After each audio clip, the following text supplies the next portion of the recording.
Good morning and welcome to Valley News Now. I'm Adam Shalafu.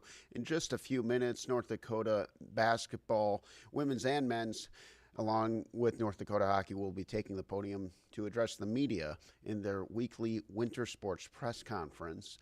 For now, stand by. The Fighting Hawks press conference is slated to begin at 11 a.m., so just a couple minutes. And for now, stand by and we'll bring you the live press conference from Grand Forks in just a few minutes.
They don't do those. Did you guys get in here? They don't do those. You can come in front of it here too.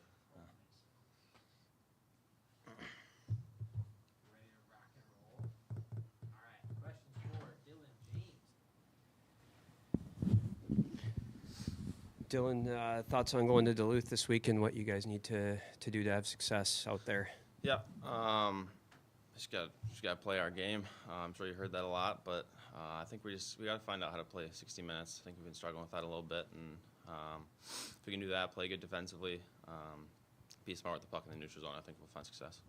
Personally, what's been going right for you to start the season? I think it's just confidence. In my junior year now, I've figured out how to play at the college level, and I'll get props to my line mates. They're both really offensive minded, so that's helping me out too. Last weekend, just thoughts on your game going against a team that plays a really defensive structure like that, and how were you able to get a couple to go? Yeah, like you said, super defensive. I wasn't really expecting that. I mean, we knew that they were defensive, but you don't know until you're in the game. And I just try to use my speed off broken plays and catch the D flat-footed. Dame Montgomery's moved back to defense now. Just what are your thoughts on seeing him try to transition to a kind of a different position? He's done amazing. He's a Swiss Army knife. Bubs can put him anywhere, and you can trust him in that position. So I thought he's done really good. Yeah. We've been asking for the last little bit about the non-conference schedule. How has that prepared you guys for conference play starting up this week? Yeah, I mean, I think every team we've played has been ranked, so it's been tough competition to start the season, and I think that just builds a standard for the team going into NCHC games. Obviously, every NCHC team is good as well too, but starting the year off with hard teams definitely test the boys. How has the team responded to the adversity you guys have faced with the injuries recently? Yeah, like I said, we got guys like Monty's a Swiss Army knife. He can play any position, so I think we have the guys to fill those roles, and I got confidence in everyone to play well in their position. What's the biggest challenge of facing Duluth at their place? Yeah, it's a hard barn to play in. I mean, any barn in college hockey is pretty hard to play in, but yeah, we're on the road again 2 weeks in a row. I think it's just getting recovered and being ready to go there and play hard. You've taken over this team's lead. How do you plan to keep this momentum going into NCHC play? Yeah, I mean, I'm just trying to play my game. Not too worried about points or ice time or whatever. Just there to fill my role, do what the coaches want me to do, and hopefully it'll keep coming. When it comes to maintaining leads, how do you guys feel like you need to improve moving forward with that? I feel like when we have the lead, it's just, I mean, I don't think we should just switch to try to be more defensive. I think it's just keep playing how we play, chip pucks in, and I guess stop them from being in our O zones, not so much like playing better defense. So. And what are your thoughts on the team's performance over the weekend, and what do you feel like needs to get done to secure this win this week? Yeah, I mean, I thought we should have got a little more out of those games, I guess.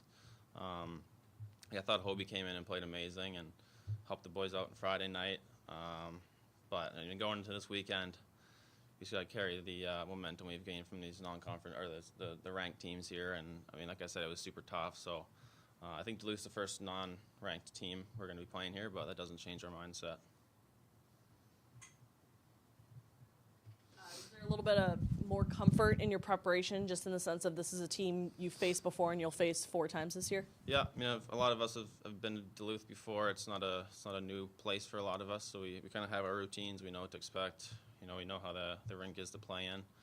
I guess that's on us, returning guys to help the new guys out.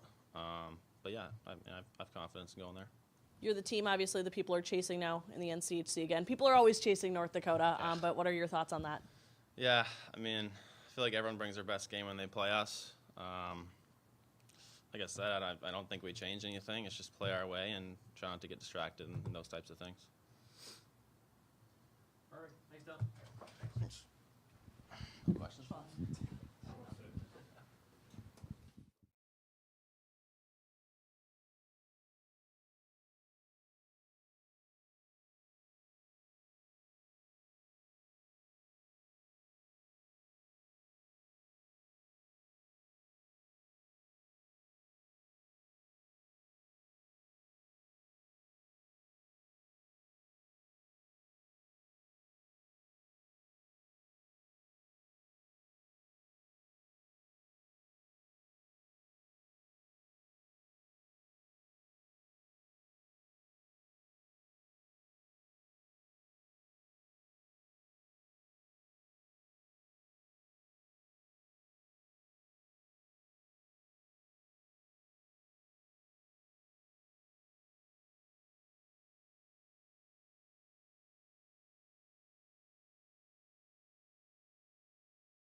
Where's the stash coming from?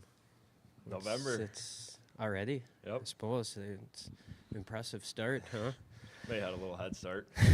Weak head start. What? So, what was it like playing? A full game at defense. How's the transition gone for you? Transition's been good. I mean, we've been kind of doing it for most of the year. Did a little bit last year in practice, so familiar being back there. But say the biggest thing is just game reps are a little bit different than practice. A little bit more pressure. Guys come a little bit faster at you, so you got to make a play a little bit quicker. But it's been fun. It's something new. It's interesting. It's a bit of a learning curve, but helps working with Simmer. He does make sure he's talking to us in between shifts if we have questions, so it helps out. So, what years growing up did you play D? Kind of sporadically growing up, mainly when I was younger, squirts, a little bit of Pewee, and then kind of here and there in Bantam, but been pretty much forward from Bantam until freshman year, couple practices at D, so just kind of bouncing all over the place now. How do you kind of roll with things here? I mean, you had a season where you were basically out the entire year with an injury, and now you're adjusting to a new position. I mean, it's a lot of changes for you here, I'm assuming. It's been a crazy 4 years, but it's been fun, and definitely don't take any day for granted being here and being able to play. And just kind of doing whatever I'm asked, whether it's forward or D, just kind of be ready to go each and every night. Whether different practices, it helps just kind of going back and forth. Some days at forward, some days at D, but now just mainly been D for the most part of this year. So it's been fun and definitely something different, new challenge. So it makes things a little bit more interesting every day. What areas have you grown as a defenseman in this year? I mean, I'm assuming it's a little bit of a steep learning curve, but certain things you're growing at? I would say gap control, probably the biggest thing I've been trying to work on. It's challenging, right? Practice is different than games. Guys are a little bit different in game, different moves, seeing different people, different opponents. So I'd say gap control is probably the biggest thing I've been trying to work on. But other than that, I think I might have a little bit of an advantage knowing what forwards do after playing forward for so long on the forecheck. But ultimately, just trying to move pucks up to the forward and try not get scored on. You jumped into a play too in Cornell for the one goal. Just is that kind of some of your forward instincts, or how do you decide when's the right time to go? Yeah, I think that's just a little instincts from playing forward, kind of finding a soft pocket in the slot. But ultimately, just trying to find those times when to jump, when to stay back has also been a learning curve for me. But I think definitely playing forward, I have a little bit more instincts of that, trying to get into open slot area there and jumping into plays after I make a play. Just got to keep your head up and try and jump when you see open ice in front of you. Thoughts on going to Duluth? Is this where you scored your first goal? Yeah, thoughts on going back there? It'll be fun. It's a fun place to play. I've had good success there when I've been here, and they're always a good team to play against. It's always fun, physical. It's going to be a hard weekend, but we're ready to go for the NCHC. How much have you relied on Brother Brock for defensive information? Definitely had some texts back and forth after games, just kind of what he sees, what he's seen, and then just any useful tips that he has. Guys coming on forechecks, kind of how to spin off a guys coming at you full speed after you make a pass. Just little things like that. Definitely helpful to have brother who played the position for a long time. Just a little inside information that I maybe didn't know or realize, but he's definitely been helping me out. He's the only brother that played D, right? Yep. Going into this weekend, of course, starting conference play, how much do you think that non-conference schedule, that challenging slate there, has prepared you guys for the NCHC here? I think it's prepared us perfectly. We played against great opponents every single weekend, and we're going to see that all throughout the NCHC for the most part of the rest of the year. So I think it prepares us perfectly. We saw different playing styles. We saw some more skilled teams like BU and Providence, and then more hard and heavy in Cornell and Mankato. So I think that kind of sums up our league. Some teams are a little bit more skilled, but it's a lot of hard, heavy games and a lot of taxing games on the weekends coming forward. So I think we're pretty well prepared with the opponents we've faced so far. How do you think the guys have responded to the adversity recently of all the injuries that you guys have gone through in the last week or so? I think it just goes to show we have deep team. Everyone's willing to get in when they're asked and do whatever they're told. play into their own role, play to their identity, just doing whatever you do best to help the team win. How much have you embraced being kind of a Swiss Army knife for this team? It's fun. It's pretty cool, and just talking to different guys, different perspectives. But it's always fun when you come in the locker room. You never know where you're going to be sometimes, so it's cool. Just each and every day, it's fun. You got to show up and just put your best foot forward. How are you guys preparing mentally and physically heading into another road series after your series against Cornell? We had 2 practices so far this week, and then today kind of our day. We did workout kind of skills day today. So I think that definitely helps just reset after a long road trip. But at the end of the day, it's another weekend, and we prepare the same way each and every week. Doesn't matter if we're on the road or at home. What are some areas that you guys are focusing on to ensure you guys have a strong start to the season? Just making sure we're doing the right things defensively, because everything starts in the D zone, defense leads the offense. So we've been working at the defensive zone a lot, and I think as we get going here in the NCHC, it's going to show. Just try not giving up grade A opportunities and being ready to jump up on the rush and score on opportunities. After looking back on your guys' performance this last weekend, what are you most proud of for your team executing this last weekend that you want to carry back over into this week? Just say that we're never out of the fight. If we're down a goal, we're always in the fight. It can be one shot can turn the momentum of the game around, and we saw that in that second period on Saturday. We were down and then came back, and we're right in it. We just got to make sure we're playing the full 60 and playing the right way for 60 minutes. Perfect. Thanks, Dan. Thanks. Thank you.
Yeah, we completed some non-conference play. We still have 4 games left in non-conference, but we're now in the NCHC play going into Duluth this weekend, and looking forward to embark on the journey of the NCHC schedule here. So, in saying with that, open up for questions.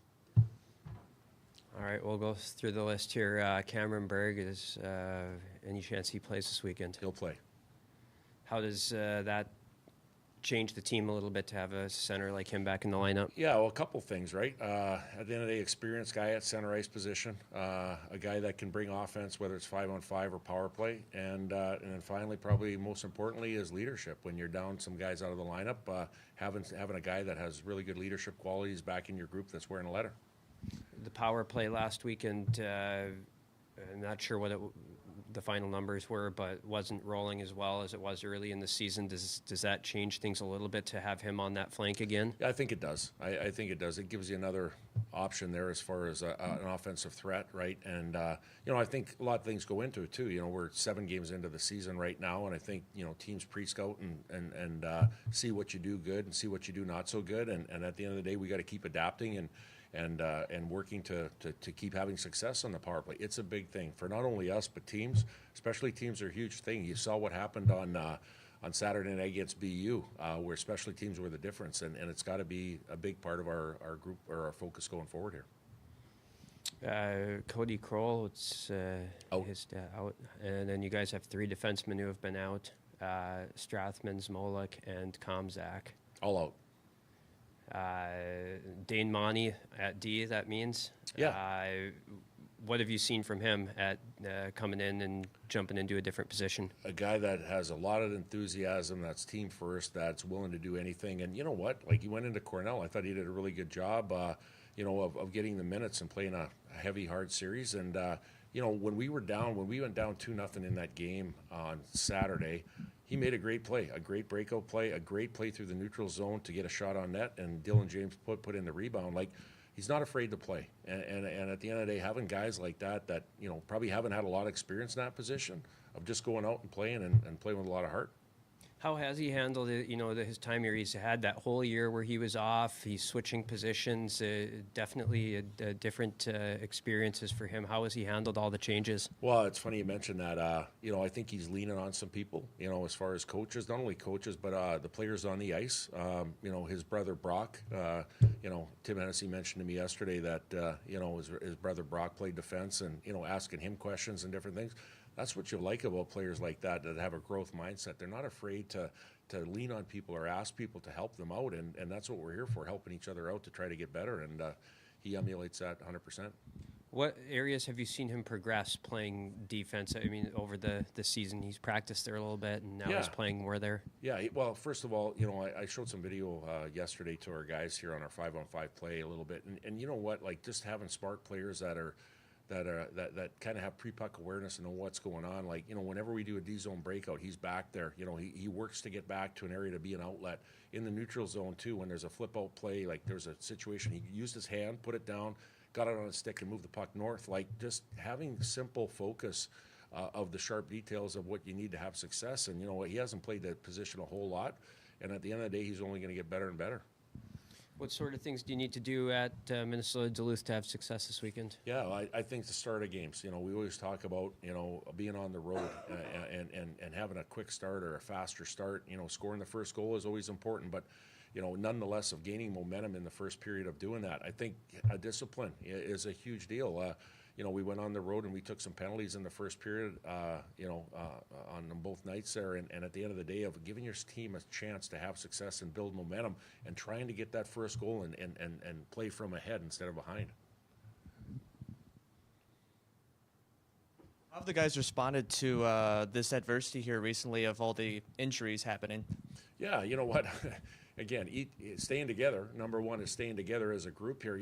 Every year presents a different opportunity within your group, and every year is different. And this year, it seems like, at the end of the day, there has been a little bit of adversity, but there's no built-in excuses on what it is. Like, we had a tough non-conference schedule? Absolutely.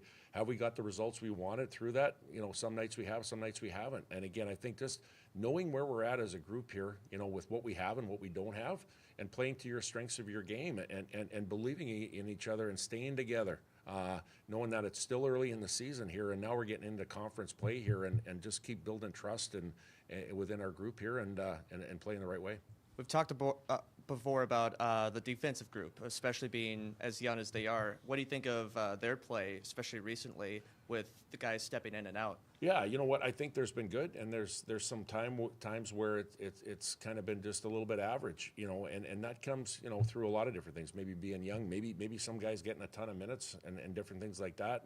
But at the end of the day, you got to do the job, and at the end of the day, it's just not about the D-man. Like at the end of the day, if we're in a situation where we're undermanned a little bit, if you want to call it, or guys with a little bit less experience, then you know what? Then the forward's got to help out. Then the forward's it's got to become a 5-man unit as far as being cohesive as a team to alleviate some of that stuff that we're going through right now. And that's what I like about our group here. We're digging in. We're working hard. We're in practice here. We're doing it. And at the end of the day, we just got to believe that we got to get this done. Line of Sasha Boisvert, Dylan James, Jaden Perron, they've been really good for you recently, with Sasha getting some NCHC recognition. What do you think of their play, especially recently?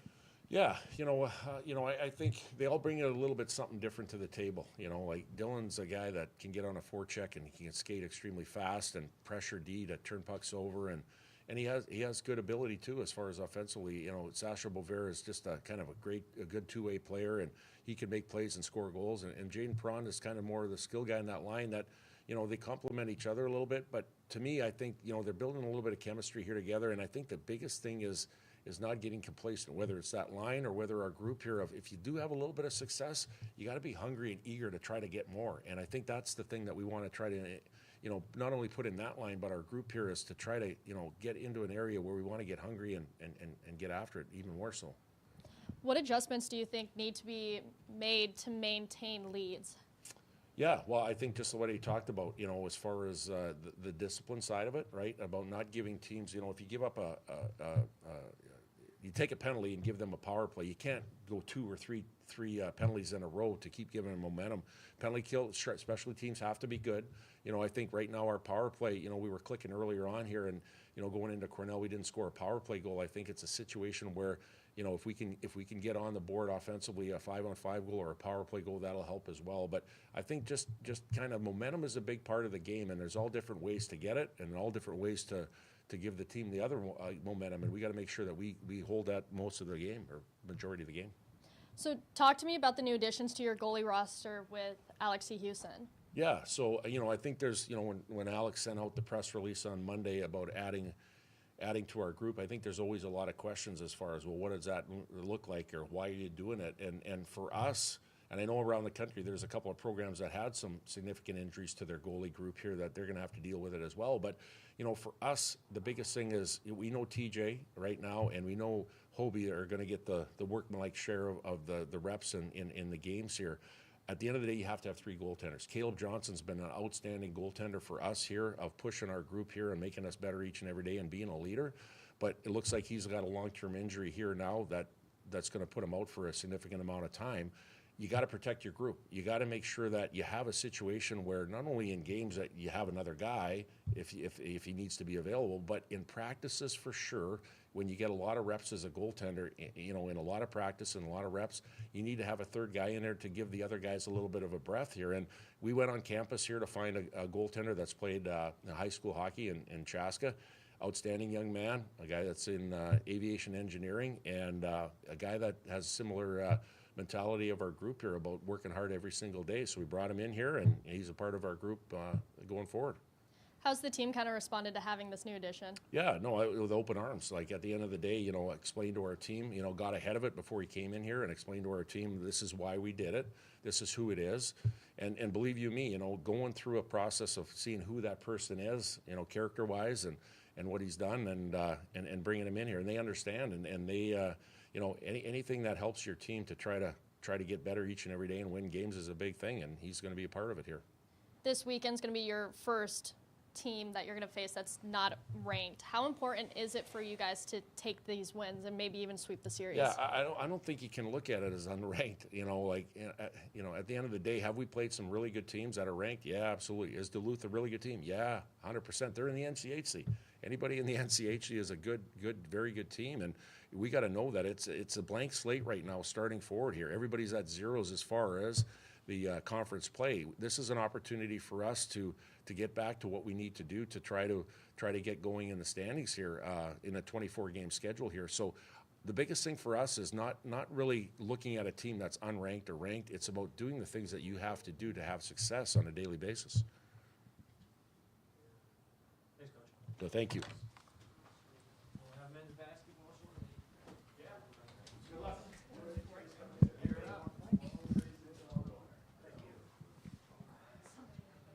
I was trying to get at the chairs. Right.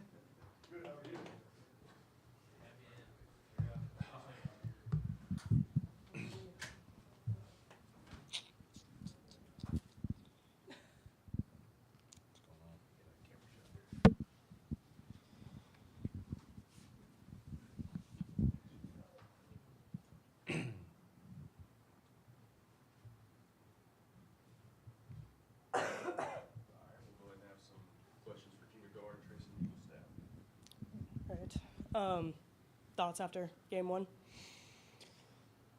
A lot to learn, for sure. A lot to watch, film wise and everything. There's a lot of people first game, Division One, for like our players like Mir. Well, Mir played Div1, but like Reggie and Darius. First time in an atmosphere like that, and against a good team. So definitely just a lot to learn from, and a lot to gain from that game for sure. Yeah. How do you think they've kind of handled that loss and learned from it so far? I'd say pretty good. I say after the game, they're pretty down right away. Usually most people are. But I feel like right now, like they're ready to work, practice today. I think they're ready to go at it and prepare for our next game coming up on Saturday. I think. Yeah. I know. I think you guys had like 15 turnovers in the first half. Is that just like the, communication part, new team? What's I feel like, yeah, just the new team part. Everyone felt rushed. I feel like I didn't feel like we bought in to what our coaches teach us and what they want us to do. I feel like kind of we were trying to do our own thing sometimes, and it turned up turnovers. Obviously, 15 is a lot of turnovers. It's the most I've seen here at UND in one half. So, yeah, definitely just got to lock in and come back together and play as a team next game. Yeah. UTSA for the first time this year on the road. How are you guys kind of locking in before that? Yeah, I mean, just the way I feel like just last game, watch some about it today, totally forget about it, get it off our mind, and then just focus on what we have coming up, because obviously coach talks about mentality next play, just don't think about the past. So obviously I think just starting today we'll start worrying about them and locking in on what we need to do to get a win. Yep. Thanks, Terry.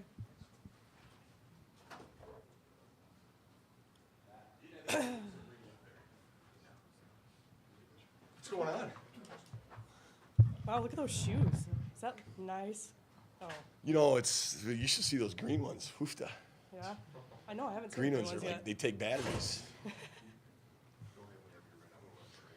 Okay. Yeah, first game, and I think it showed a little bit. I think based on our scrimmage and then our exhibition game and our practices, like I've really liked this group. We knew that adversity hits, that there's going to be some things we got to work through. And really, when you look at it, there's a lot of new roles for guys. I think with Trayson, Amar, and Eli, those are three guys that are keeping a very similar role. But the newer guys, and they're older, they're experienced, so they've got to kind of understand how hard it is. And I felt like frustration and adversity really kicked in early. And at that point, I think the first media timeout, we weren't talking about basketball stuff anymore. I think it was a 2-possession game. We were talking about where our mind is and being a great teammate and solving problems and communicating. And so like the rest of the game, we felt that's what we were doing. And I think it showed. So like throughout the game, we literally just were trying to manage personnel. I thought there were some good things that came from it, but the best thing that came from it is that we went through a lot of adversity, and now we'll find out kind of what we're made out of. That's a really good Colorado State team. I was really impressed with them. Their returners were really good. Clifford, obviously, is a pro. But like the transfers they got were all conference or freshman of the year from their mid-major leagues. So like they just had great depth, and they really played well. So Credit them. We didn't do a lot of things well. So it's such a good game for us to learn from. And moving forward, another tough opponent was Texas San Antonio coming up. So not a lot of time to breathe. Just get to work. Yeah. I mean, it's a quick turnaround, but have you seen, I mean, Reggie and Darius specifically, you know, playing their first D1 game, have you seen them grow at all the last couple days? Well, I think Reggie, from the first half to the second half, grew a lot. I throughout this year, those guys have done a good job in practice. I think all that stuff. Reggie had 5 turnovers in the first half and was so much better in the second half. Just breathe, relaxed. You know, he's a hyper positive guy that wants to do right every time. And so when adversity was hitting him, I think he was so upset that he was letting people down. And it's like, hey, you know, the best things about mistakes is you learn from them. And then you admit them, you learn from them, and then you got to forget about them. And move on. And I think, you know, that second half, I thought he did some nice things, just being a little bit more like who he is.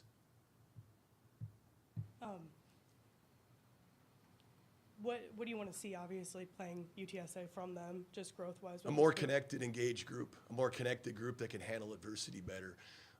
Guys that aren't looking to point fingers and make an excuse and blame, but guys that are looking to solve a problem and work together, communicate, and be connected, be engaged.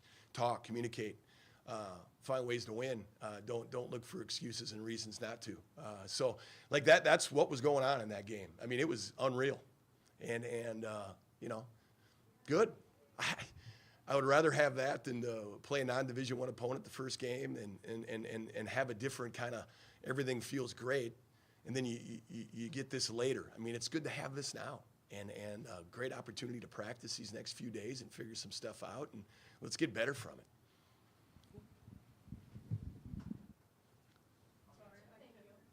Somebody help her out, will you? So kind of walk me through, where do you guys go from here? San Antonio. I think you don't want to overcomplicate stuff. You know, when you look at the problem, it was 21 turnovers. A lot of those turnovers came because I'm trying to make the play instead of just making the right play. We had a lot of easy plays that we could have made that we decided to try to make really hard, right? So 21 turnovers turns into easy baskets. I think at one point, for several possessions, it was like 23-17.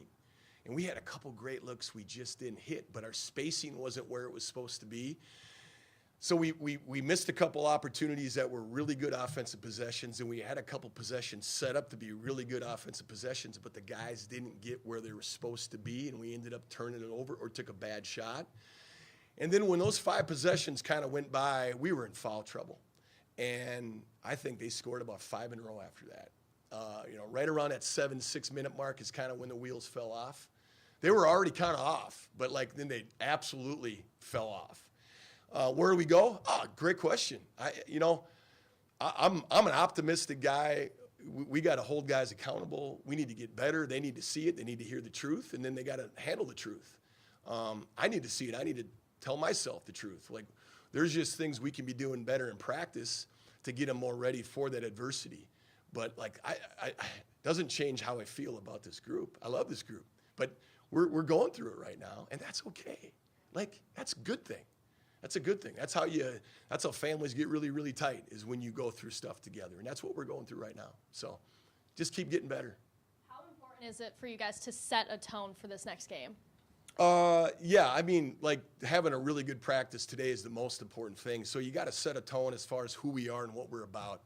And a little bit of that is to simplify. Do your job. Don't try to do everyone else's job. Do your job. So if your job's to crash, when a shot goes up, crash the glass. So it's really simple things like that. If your job's to get back when a shot goes up to protect, then get back and protect. But when you're not doing yours and you're trying to do someone else's, then someone's not doing yours. And boy, that happened a lot. And then it was a lot of excuses and reasons. So it's you don't want to try to add more and be more complicated. You got to continue to simplify. Less is more. And it's good to know the problem. The problem isn't that we don't have the talent or the ability. The problem is we've just got to really get better at understanding what my job is, and then go out there and do the best you can at your job.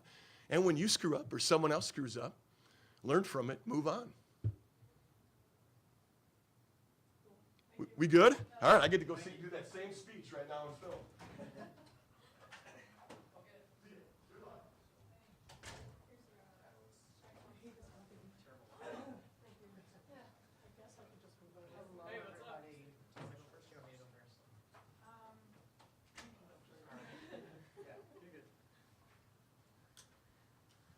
I'm ready. Oh, I don't like opening statements.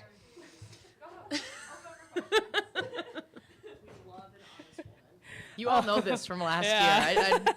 I don't love opening statements, and quite frankly, I've got a lot of opening statement to give. Oh my gosh. That is a good opening statement. Thank you. Thank you. No one's recording. Go. Okay. Take me through that whole power outage situation. What was that conversation like between you guys when did you decide to not play? Well, honestly, the lights went out. Our team was in the locker room, and we were going about the day, obviously having no idea, and preparing, literally giving our pregame speech with it was about 25 minutes left to go in warm-ups. And yeah, the power went out, and we kind of thought it was a joke right away, and we just turned on our flashlights on our phones and went about as if things were normal. And once we got on the court, just kind of, did something light to stay active, assuming it was going to be a pretty short situation. I don't think it was even within the first 20 minutes that we realized how serious it was going to be. And it got to a point where we were just basically told that this was not going to get resolved. I think we were at the gym for probably about an hour and a half as the lights were still out. So we really were trying to play that game. We, just as Youngstown State, we put a lot of effort, a lot of time, a lot of energy in preparing for that game, and we wanted to play, and we were willing to stick around for quite a while to play that, but it just became evidently clear that was not going to be an option. Yeah. What do you say to the team after, obviously you guys are prepping to play a game and you don't end up doing that, so what's the conversation when you come home? Well, we got to practice prepping for a game. We got to practice how we're going to handle travel. We got to practice some of that. And of course, I feel for them terribly. They've been thinking about that game since June. And so have we as coaches. Our coaching staff put a lot of effort and energy into creating a game plan and crafting what that was going to look like as well. But the conversation is just we have the next opportunity ahead of us. You got to be a team that learns how to handle a little adversity. Well, that's a little adversity. And honestly, to their credit, they're incredibly optimistic. And someone said, well, now we get to play our first game at home. And so it's an awesome outlook to have. Great way to say, you know what, this wasn't exactly what we wanted, but now we can show our home crowd the team we're going to be. Yeah. Well, whoever said that is going to say exactly what I was going to. So, now you get to open at home. So what do you want to see against Eastern Illinois? Yeah, I want our team to play the way we've been practicing all summer, and that's hard, that's with energy, and that's together. I've really loved seeing our team progress all the way from June until now. And I don't think we'll be recognizable from a year ago as to the way we're playing. And so, yeah, now it's just show that same excitement and chemistry that we've been building for a long time off here at the Betty.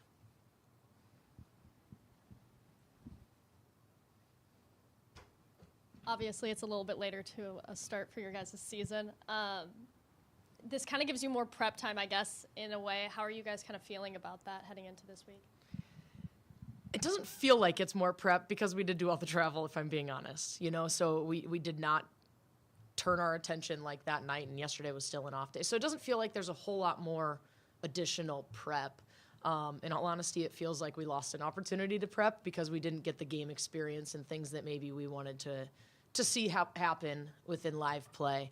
But we are approaching it in the same mindset of we still need to play our game. We still need to do what we're going to do. And now maybe those minor adjustments to game plan are just, veered in another direction. I know you already kind of talked about it, but playing at home now officially, technically as your first home game, how did the team kind of feel about that? Even though I know you guys traveled and got there and then didn't get to play, but is everyone kind of excited about the idea of now officially being at home for this one? I think so. We're always going to find the silver lining, and so in a way of looking for the optimistic side of this, of course. We have great fans here at the Betty, and we do want to show off the work that we've been putting in, and now they get to see it firsthand. You think that kind of shakes off the nerves of playing your first true opponent playing at home? No. I don't. I think you got to play a game to get those out. Thank you.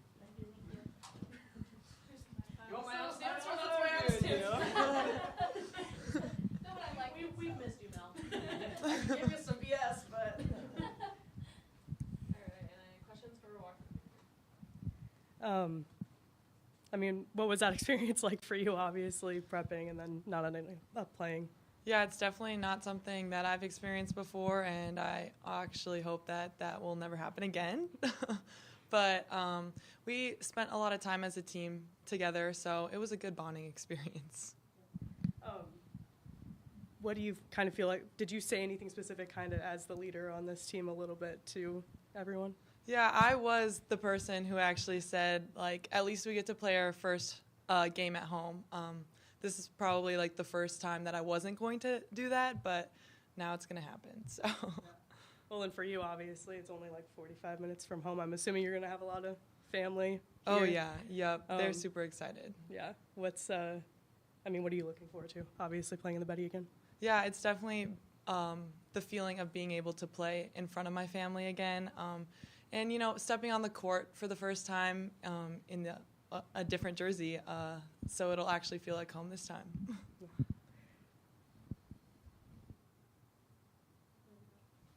Nailed it, Walker.